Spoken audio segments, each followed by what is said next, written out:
नमस्कार विद्यार्थी मित्रांनो, स्वागत आहे तुमचं आपल्या यूट्यूब चॅनेलवर। आज आपण मोरा वाळंबे यांच्या सुगम मराठी व्याकरण पुस्तकातील नाम, सर्वनाम, विशेषण, क्रियापद, काळ, वाक्यप्रचार, म्हणी ओळखा आणि रस यावर आधारित 35 प्रश्न पाहणार आहोत। त्यामुळे व्हिडिओ शेवटपर्यंत पहा आणि व्हिडिओ आवडल्यास व्हिडिओला लाईक आणि चॅनेलला सबस्क्राईब करा। तर चला आपला पहिला प्रश्न पाहूया। प्रश्न क्रमांक 1 आहे, वाक्यात नामाच्या ऐवजी वापरल्या जाणाऱ्या विकारी शब्दाला काय म्हणतात? तर वाक्यामध्ये नामाच्या ऐवजी वापरल्या जाणाऱ्या विकारी शब्दाला सर्वनाम असं म्हणतात। ऑप्शन ए आपलं बरोबर आहे। सर्वनामाचा वापर हा वाक्यामध्ये नामाची पुनरावृत्ती टाळण्यासाठी केला जातो, हे देखील तुम्हाला लक्षात ठेवायचं आहे। पुढचा प्रश्न पहा, प्रश्न क्रमांक 2 आहे, मी आंबा खात आहे या वाक्यात कोणता काळ आहे ते ओळखायचं आहे। तर मी आंबा खात आहे हे अपूर्ण वर्तमान काळाचं वाक्य आहे। जेव्हा वर्तमान काळात क्रिया ही चालू असते किंवा अपूर्ण असते तेव्हा आपण त्याला अपूर्ण वर्तमान काळ म्हणतो। या ठिकाणी मी आंबा खात आहे ही क्रिया काय झालेली आहे, अजून चालू आहे, ही क्रिया पूर्ण झालेली नाही आहे, त्यामुळे ते अपूर्ण वर्तमान काळाचं वाक्य येणार आहे। ऑप्शन ए आपलं बरोबर आहे। प्रश्न क्रमांक 3 पहा, चीड, राग, संताप या भावनांमधून कोणता रस निर्माण होतो? चीड, राग आणि संताप हे कोणत्या रसाची उदाहरणे आहेत? तर ही रौद्र या रसाची उदाहरणं आहेत। ऑप्शन डी बरोबर आहे। मराठी साहित्यामध्ये एकूण 9 रस आहे, त्यांना आपण नवरस असं देखील म्हणतो। ते पुढील प्रमाणे आहेत, शृंगार, वीर, करुण, हास्य, रौद्र, भयानक, बिभत्स, अद्भुत आणि शांत। या रसांवर तुम्हाला परीक्षेमध्ये एक प्रश्न असतो, तर हे तुम्हाला लक्षात ठेवायचे। पुढचा प्रश्न आहे प्रश्न क्रमांक 4, मराठीत मूळ सर्वनामे एकूण किती आहेत? तर मराठीमध्ये मूळ सर्वनामे एकूण 9 आहेत। ऑप्शन सी आपलं बरोबर आहे। आता ती कोणकोणती बघा, मी, तू, तो, हा, जो, कोण, काय, आपण आणि स्वतः ही काय आहेत? 9 मूळ सर्वनामे आहेत मराठी व्याकरणामध्ये। ऑप्शन सी आपलं बरोबर आहे। पुढचा प्रश्न आहे प्रश्न क्रमांक 5,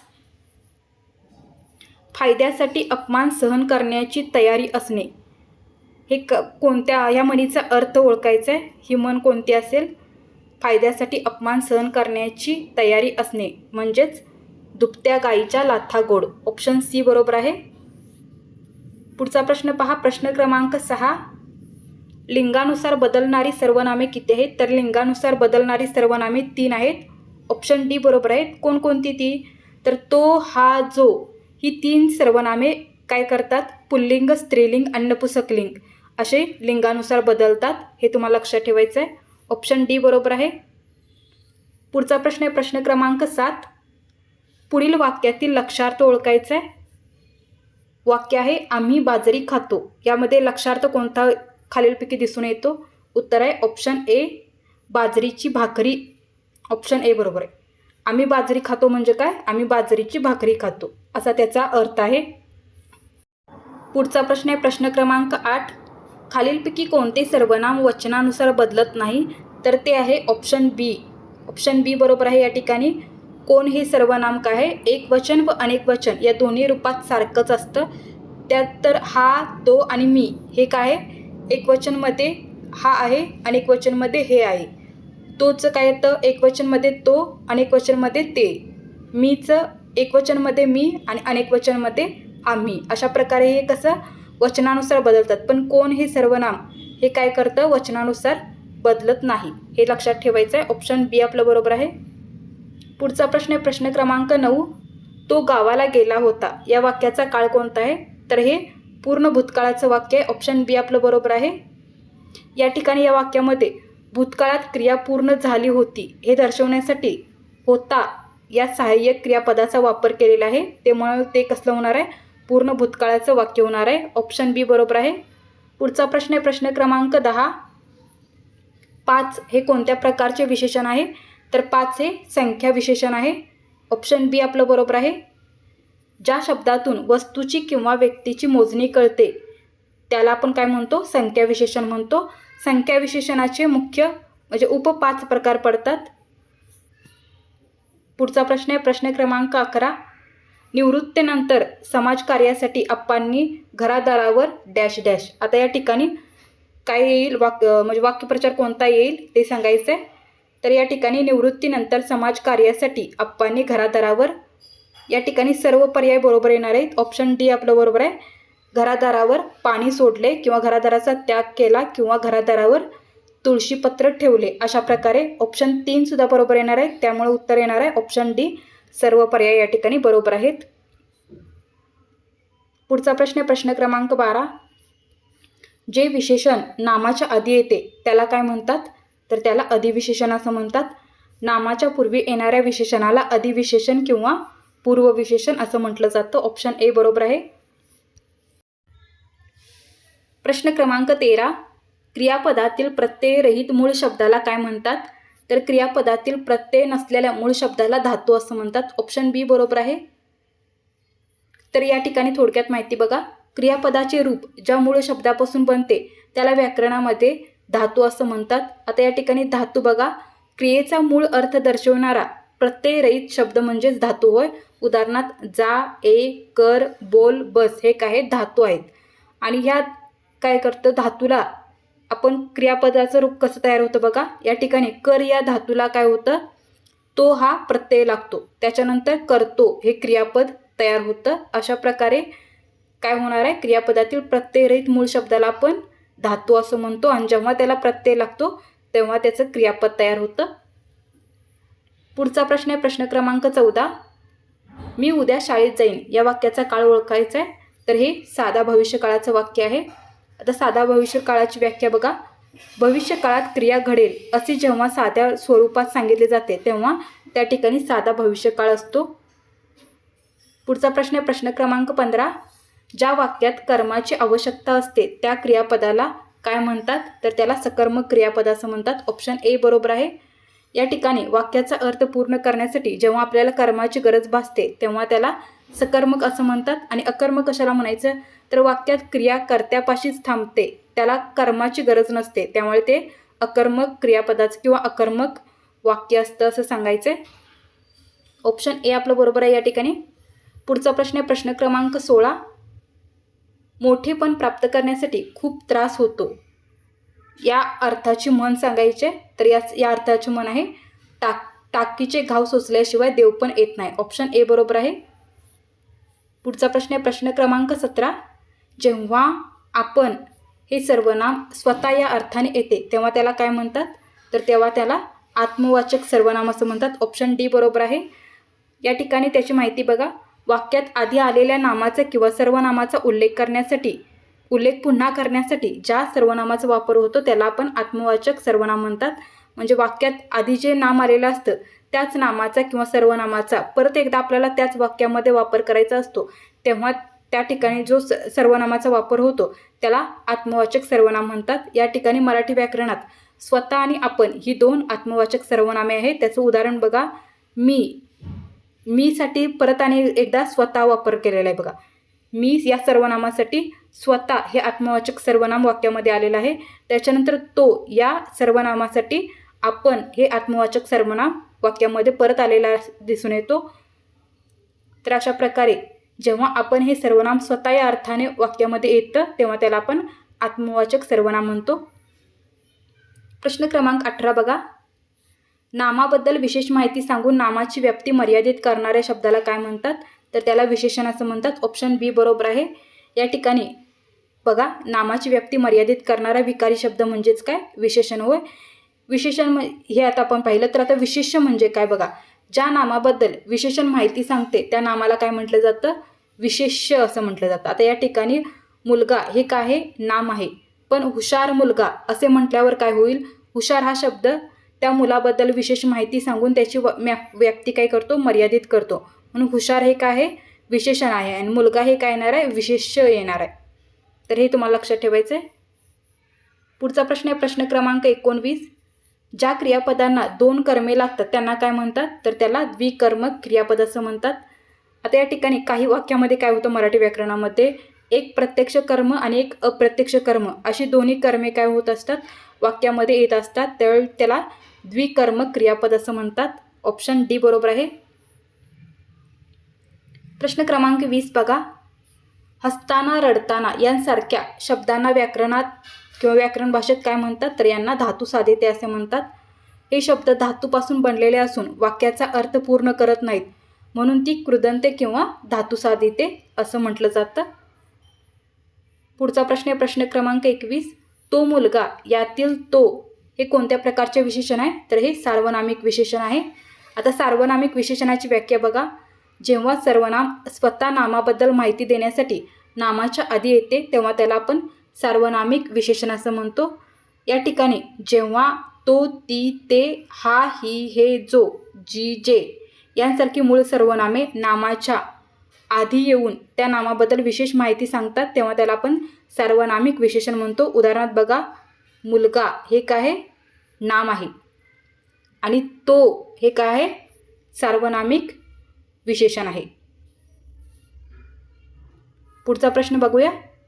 प्रश्न क्रमांक 22. वाक्याचा अर्थ पूर्ण करणाऱ्या क्रियावाचक शब्दाला काय म्हणतात? तर त्याला क्रियापद असं म्हणतात. क्रियापद हे वाक्यातील सर्वात महत्त्वाचा घटक असून त्याशिवाय वाक्य पूर्ण होत नसतं. तर वाक्याचा अर्थ पूर्ण करणाऱ्या क्रियावाचक शब्दाला आपण क्रियापद असं म्हणतो. ऑप्शन डी बरोबर आहे. पुढचा प्रश्न आहे प्रश्न क्रमांक 23. पुढीलपैकी कोणते विशेषण धातुसाधित आहे ते सांगायचं आहे. तर या ठिकाणी वाहती नदी हे काय? धातुसाधित विशेषण आहे. आता धातुसाधित म्हणजे काय? वाह या धातूपासून वाहती हे विशेषण तयार झालेलं आहे म्हणून ते काय आहे? धातुसाधित विशेषण आहे. ऑप्शन बी बरोबर आहे. पुढचा प्रश्न पहा. प्रश्न क्रमांक 24. संयुक्त क्रियापद म्हणजे काय? तर संयुक्त क्रियापद म्हणजे धातुसाधित प्लस सहाय्यक क्रियापद. याला आपण काय म्हणतो? संयुक्त क्रियापद म्हणतो. जेव्हा वाक्यातील मूळ धातुसाधित किंवा कृदंत आणि सहाय्यक क्रियापद मिळून एकाच क्रियेचा बोध होतो तेव्हा त्याला आपण संयुक्त क्रियापद म्हणतो. उदाहरण बघा, तो पुस्तक वाचत आहे. या ठिकाणी धातुसाधित काय आहे? वाचत. आणि आहे काय? हे सहाय्यक क्रियापद आहे. म्हणजे वाचत या धातुसाधित शब्दामुळे इथे काय होत नाही आहे? वाक्य पूर्ण होत नाही आहे. त्यामुळे आपल्याला एक सहाय्यक क्रियापद घ्यावं लागते. आहे हे सहाय्यक क्रियापद आपण घेऊन काय केलेलं आहे? वाक्य पूर्ण केलेलं आहे. त्यामुळे संयुक्त क्रियापद कशाला म्हणायचं? धातुसाधित आणि सहाय्यक क्रियापद जेव्हा एकाच क्रियेचा बोध होतो त्यातून तेव्हा त्याला आपण संयुक्त क्रियापद म्हणतो. पुढचा प्रश्न आहे प्रश्न क्रमांक 25. मुले अभ्यास करत होती या वाक्याचा काळ ओळखायचा आहे. तर या ठिकाणी कोणतं काळ असणार आहे? अपूर्ण भूतकाळाचं हे वाक्य आहे. या ठिकाणी भूतकाळात क्रिया चालू होती पण संपलेली नव्हती म्हणून या ठिकाणी काय होणार आहे? अपूर्ण भूतकाळ येणार आहे. मुले अभ्यास करत होती, मुलांचा अभ्यास पूर्ण झालेला नाही आहे त्यामुळे ते काय आहे? अपूर्ण भूतकाळाचं वाक्य आहे. ऑप्शन ए बरोबर आहे. पुढचा प्रश्न पहा. प्रश्न क्रमांक 26. कडू कारले यातील कडू हे विशेषणाचा कोणता प्रकार आहे? तर हे गुणविशेषणाचा प्रकार आहे. ज्या ठिकाणी विशेषण नामाचा रंग, रूप, चव, आकार किंवा कोणताही गुण दर्शवते तेव्हा त्याला काय म्हटलं जातं? गुणविशेषण म्हटलं जातं. पदार्थाची चव किंवा स्वभाव दर्शवणारे शब्द गुणविशेषणात मोडतात. या ठिकाणी कडू हे काय आहे? गुण सांगत आहे त्या कारल्याचा त्यामुळे ते गुणविशेषण येणार आहे. ऑप्शन डी बरोबर आहे. पुढचा प्रश्न पहा. प्रश्न क्रमांक 27. ज्या क्रियापदातून कर्त्याला ती क्रिया करण्याची शक्यता किंवा सामर्थ्य कळते त्याला काय म्हणतात? तर त्याला शक्य क्रियापद असं म्हणतात. शक्य क्रियापद यामध्ये काय होतं? वाक्यातील कर्त्याच्या ठिकाणी क्रिया करण्याचे सामर्थ्य किंवा शक्यता दर्शवणारे क्रियापद असं म्हटलं जातं. यात काय होतं? क्रिया कर्त्याची स्वतःची असते म्हणजे क्रिया स्वतः कर्ता करत असतो. उदाहरण बघा, रामाला आता टेकडी चढवते. या ठिकाणी काय सांगितलेलं आहे? रामाला म्हणजे रामच क्रिया करत आहे, स्वतः क्रिया करत आहे. आणि काय हो? म्हणजे त्याला टेकडी चढवत आहे.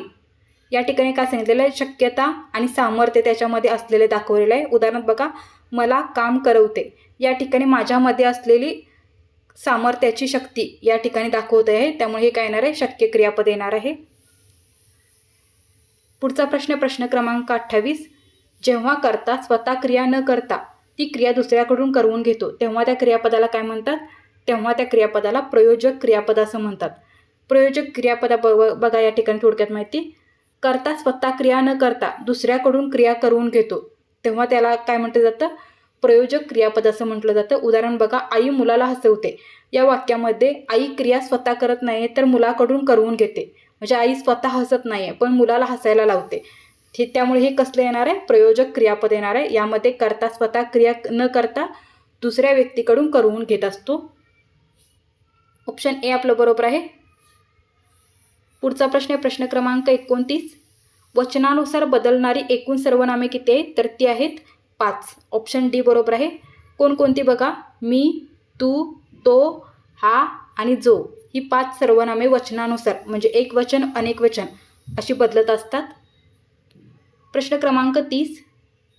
तो नेहमीच उशिरा येतो या वाक्यातील क्रियापदाचा काळ कोणता आहे ओळखायचा आहे.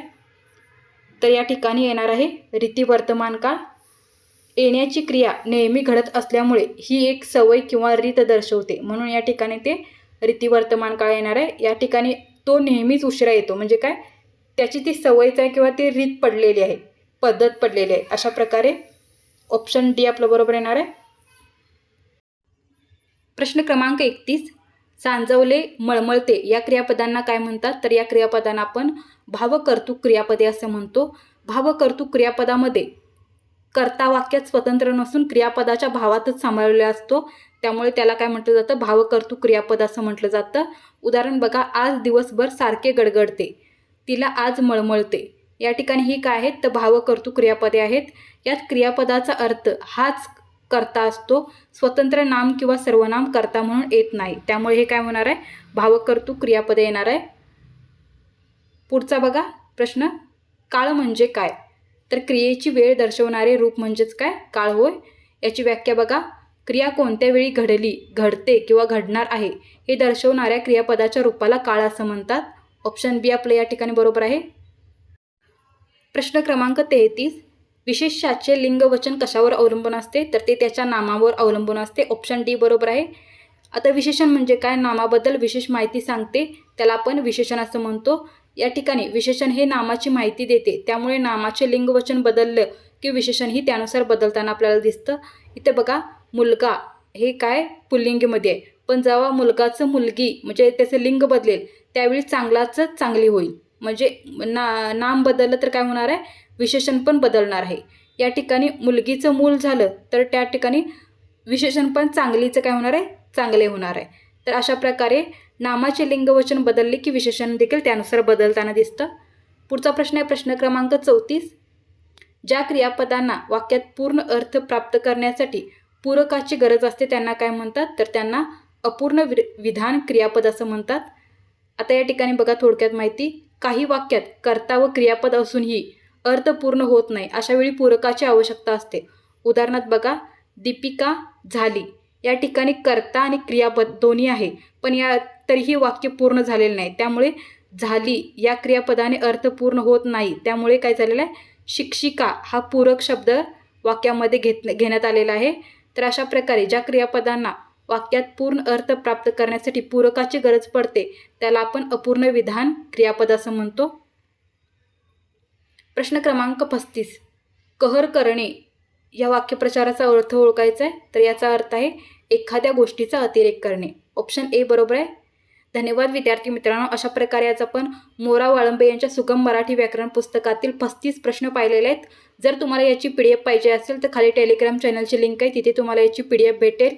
आणि अशाच प्रश्नांचा सराव करायचा असेल तर तो देखील तुम्ही तिथे टेलिग्राम चॅनलवर करू शकता. आणि व्हिडिओ आवडला असेल तर व्हिडिओला लाईक आणि चॅनलला सबस्क्राईब करा, म्हणजे तुम्हाला पुढचे व्हिडिओ देखील पाहायला भेटतील. धन्यवाद.